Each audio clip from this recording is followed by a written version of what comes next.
भारतीय कसोटी क्रिकेटचा शुभमन गिल आता नवा कर्णधार असणार आहे। ऋषभ पंत याची उपकर्णधार म्हणून निवड झाल्याचं बघायला मिळत आहे।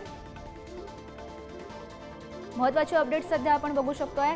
शुभमन गिल आता नवा कॅप्टन असेल। भारतीय कसोटी क्रिकेटचा नवा कर्णधार हा शुभमन गिल असणार आहे, तर ऋषभ पंत याच्याकडे आता उपकर्णधार म्हणून त्याची निवड झाल्याचं बघायला मिळत आहे। भारतीय कसोटी क्रिकेट सामन्यासंदर्भातली ही महत्त्वाची अपडेट। आता नवा कॅप्टन कर्णधार हा शुभमन गिल असणार आहे, तर ऋषभ पंत याची उपकर्णधार म्हणून निवड झाली आहे। You just have to make those decisions.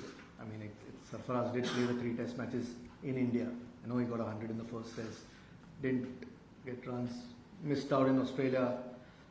Sometimes those are decisions which the team management takes. It's whether it's fair on somebody or unfair on someone. Those are the choices that you make in the best interest of the team. And at the moment, we felt, Karun obviously he's put heaps of runs over the last couple of seasons. He's played a little bit of Test cricket early in his career. Has played a bit of county cricket. We feel that he's batting well enough. Also with now Virat not there,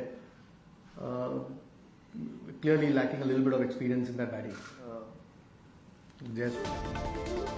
क्रीडा विश्वातून महत्त्वाची update. भारतीय कसोटी क्रिकेटचा शुभमन गिल आता नवा कर्णधार असणार आहे, तर ऋषभ पंत याची उपकर्णधार म्हणून निवड झाल्याची माहिती नुकतीच देण्यात आलेली आहे। इंग्लंड दौऱ्यासाठी भारतीय कसोटी संघाची ही नुकतीच घोषणा झाली, ज्यामध्ये कॅप्टन आता शुभमन गिल असेल, तर कसोटी संघात करुण नायर याची सुद्धा वापसी झाल्याचं बघायला मिळत आहे।